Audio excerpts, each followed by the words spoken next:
وبركاته بسم الله الرحمن الرحيم نحمده ونصلي على رسوله الكريم محترم أساتذة كرام معزز مهمان أكرمين और मेरे प्यारे साथी बेना सुइते तुलन जानी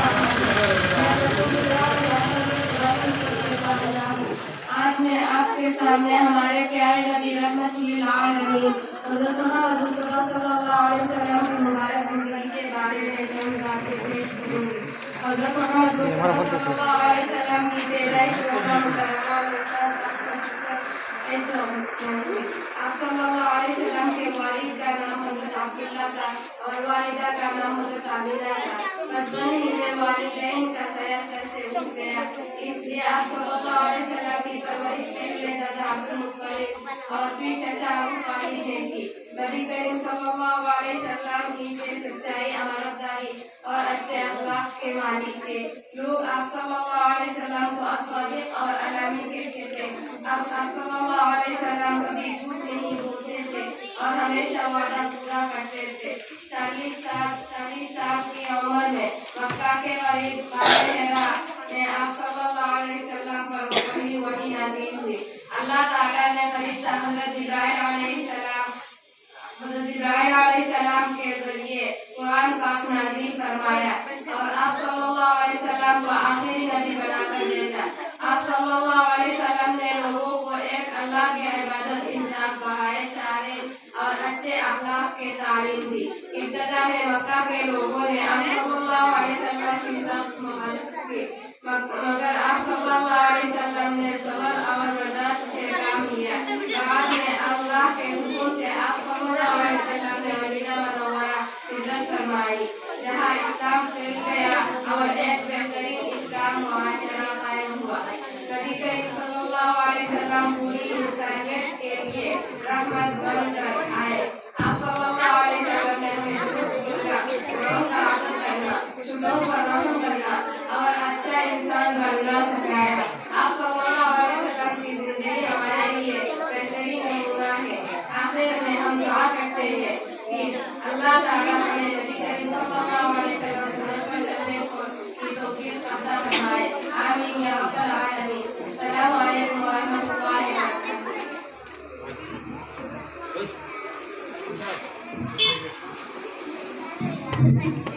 আপনার ফাতিমা সাদিয়া বন্ধুতে নবীজি দেবনী গুনিয়া হোসেন ভাই উশরিয়া আপনার 100 টাকা দিবেন নেওয়াই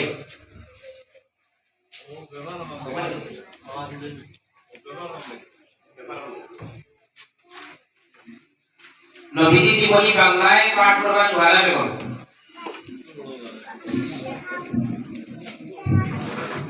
अस्सलामुअलैकुम warahmatullahi wabarakatuh। Bismillahirrahmanirrahim। Nahmaduhu wa nusalli ala rasulil karim। Amma ba'du। সম্মানিত দর্শকবৃন্দ, আমি আজ হযরত মুহাম্মদ মুস্তাফা সাল্লাল্লাহু আলাইহি ওয়াসাল্লামের জীবনের সম্পর্কে আপনাদের বর্ণনা করছি। হযরত মুহাম্মদ মুস্তাফা সাল্লাল্লাহু আলাইহি ওয়াসাল্লাম 512 রবিউল আউয়াল রাজধানী মক্কা নগরীতে জন্মগ্রহণ করেন। পিতার নাম হচ্ছে আব্দুল্লাহ, মাতার নাম হচ্ছে আমিনা। জন্মের কিছুদিন পূর্বে পিতা মৃত্যুবরণ করেন এবং নবীজি সাল্লাল্লাহু আলাইহি ওয়াসাল্লামের জৈবক সময় মাতা হযরত আমিনা মৃত্যুবরণ করেন। তখন পিতৃমাতৃ হযরত মুহাম্মদ মুস্তাফা সাল্লাল্লাহু আলাইহি ওয়াসাল্লামকে দাদা হযরত আবু মুত্তালিব ও পরে দাদা আবু তালিব লালন পালন করেন।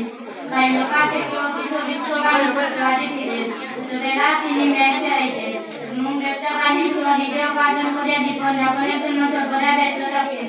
সেই সময় আরববাসীরা নানা দেব-দেবীর পূজা অর্চনা করতেন, কিন্তু তিনি যেন অন্য কাজ করতেন।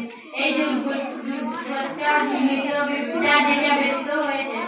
অবশেষে তিনি 40 বছর বয়সে চন্দ্রের সন্তান লাভ করিয়া ইসলাম ধর্মের প্রচার আরম্ভ করেন এবং পরে মদিনা শরীফ হিজরত করিয়া 10 বছর বয়সে সমস্ত দুনিয়ার মধ্যে ইসলাম প্রচার করেন এবং 63 বছর বয়সে 11 হিজরি 12 রবিউল আউয়াল 933 খ্রিস্টাব্দে মুহাম্মদ মুস্তাফা সাল্লাল্লাহু আলাইহি ওয়াসাল্লাম মক্কা থেকে বিদায় গ্রহণ করেন।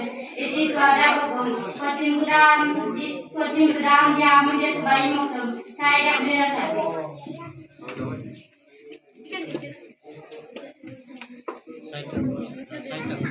এখন নবীজি জীবনী इंग्लिश पाठ करवा सामिया तस्लीम।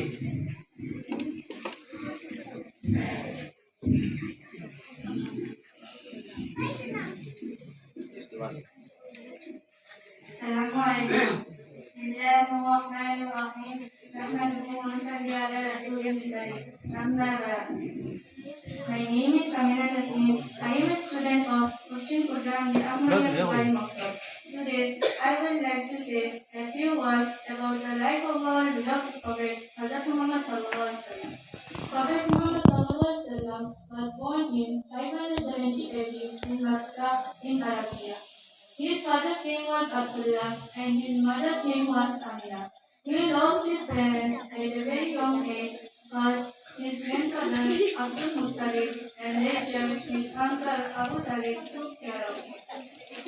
From childhood, Prophet Muhammad Sallallahu Alaihi Wasallam was known for his truthfulness, honesty, and good character. The people of Makkah called him Alawi, the trustworthy, and Al-Sadi, the truthful. He never told a lie and always kept his promises. At the age of 40, while he was meditating in the cave of Hira, Allah sent the first revelation to him for the angel Jibreel. He was to them as the last prophet of Allah. He invited people to believe in one Allah, to speak the truth, to be kind, and to live a moral way. At first, many people opposed him and caused him great difficulty. But Prophet Muhammad Sallallahu Alaihi Wasallam showed patience and forgiveness. Later, by the command of Allah, he migrated to Medina, where Islam spread widely and a peaceful Islamic society was established. Prophet Muhammad Sallallahu Alaihi Wasallam was love, mercy, justice, and brotherhood.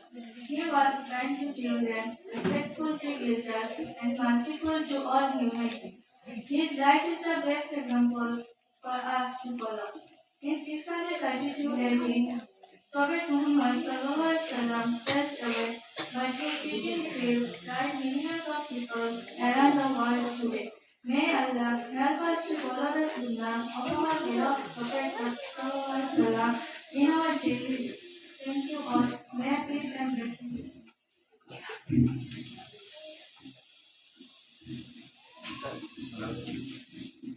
ইংলিশে নবীজির জীবনী বলিয়া তোমার ইসলাম ভাইয়ে প্রকাশ হয়েছে।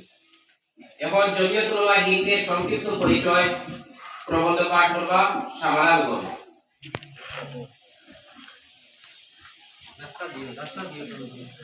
বরজন জাহিরা সুলতানা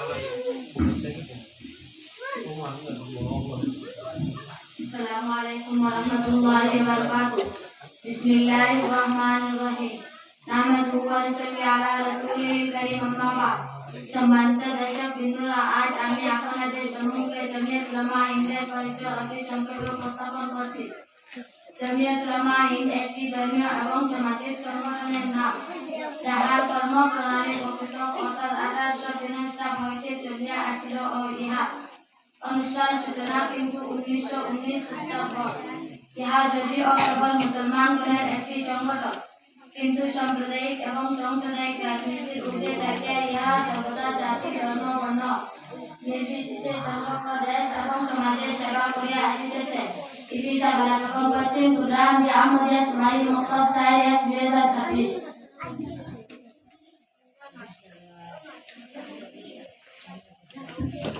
এখন ভারতবর্ষের স্বাধীনতা অর্জনে জমিয়তুল উলামার অবদান, এই প্রবন্ধ পাঠ করবা জাহিরা সুলতানা, পরবর্তীতে রশিদা বেগম।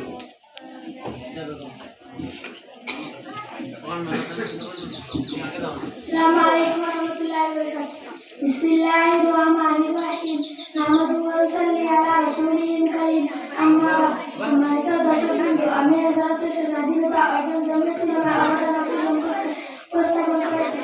ইন্ডিয়া সরকারের বিরুদ্ধে সর্বপ্রথম 1803 খ্রিস্টাব্দে হযরত মাওলানা শাহ আব্দুল আজিজ রহমতুল্লাহি তাআলা সংগ্রাম গড়ে তোলার ঘোষণা করেন। 1831 খ্রিস্টাব্দে বাবরের যুদ্ধ শহীদ রহমতুল্লাহি তাআলা ও মাওলানা শাহ ইসমাইল শহীদ গ্রাম বিজয় করেন। 1857 খ্রিস্টাব্দে হাজার হাজার উলামায়ে কেরাম শাহাদাত বরণ করেন। 1861 খ্রিস্টাব্দে কোরবানিত উলামায়ে কেরামকে বিতাড়িত করা হয় এবং সেখানে তাহারা মৃত্যুবরণ করেন। 1871 খ্রিস্টাব্দে পাটনায় স্বাধীন উলামায়ে কেরামকে ফাঁসি দেওয়া হয়। 1912 খ্রিস্টাব্দে মৌলানা মাহমুদ হাসান ও মৌলানা সৈয়দ হোসেন আহমদ মাদানী রহমতুল্লাহি তাআলা ও অন্যান্য অনেক উলামায়ে কেরামকে কারাদণ্ড করা হয়। প্রায় সমস্ত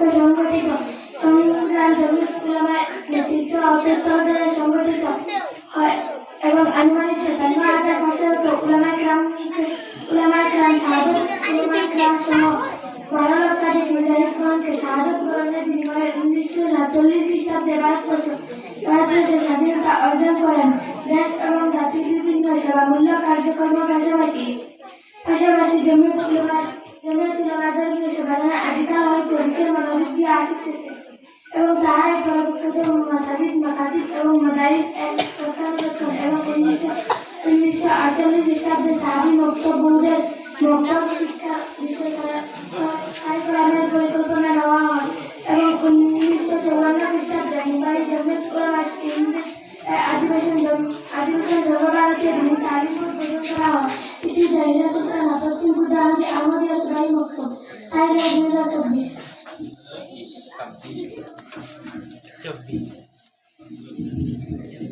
জমিয়ত উলামা হিন্দ সংগঠনের লক্ষ্য উদ্দেশ্য প্রবন্ধ পাঠ করবা রশিদা বেগম, পরবর্তী মাহফুজা বেগম। আসসালামু আলাইকুম ওয়া রাহমাতুল্লাহি ওয়া বারাকাতুহু। বিসমিল্লাহির রহমানির রহিম। নাহমাদুহু ওয়া নুসাল্লি আলা রাসূলিল কারীম। আম্মা বাদ। সম্মানিত দর্শকবৃন্দ, আমি আজ আপনাদের সামনে জমিয়ত উলামা হিন্দের সংগঠনের লক্ষ্য উদ্দেশ্য একটি সম্পর্কে উপস্থাপন করছি।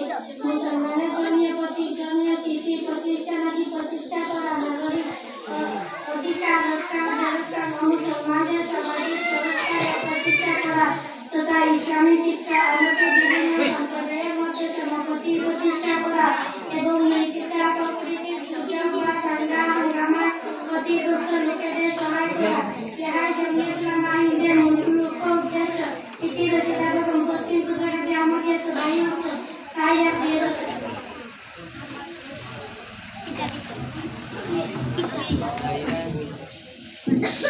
এখন প্রবন্ধ পাঠ করবা মাহফুজা হযরত আদম আলাইহিস সালামের জীবনী।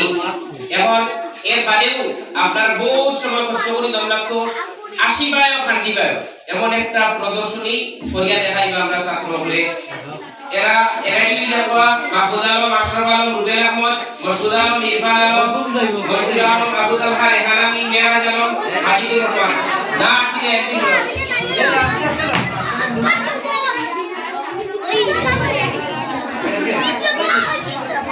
আসসালামু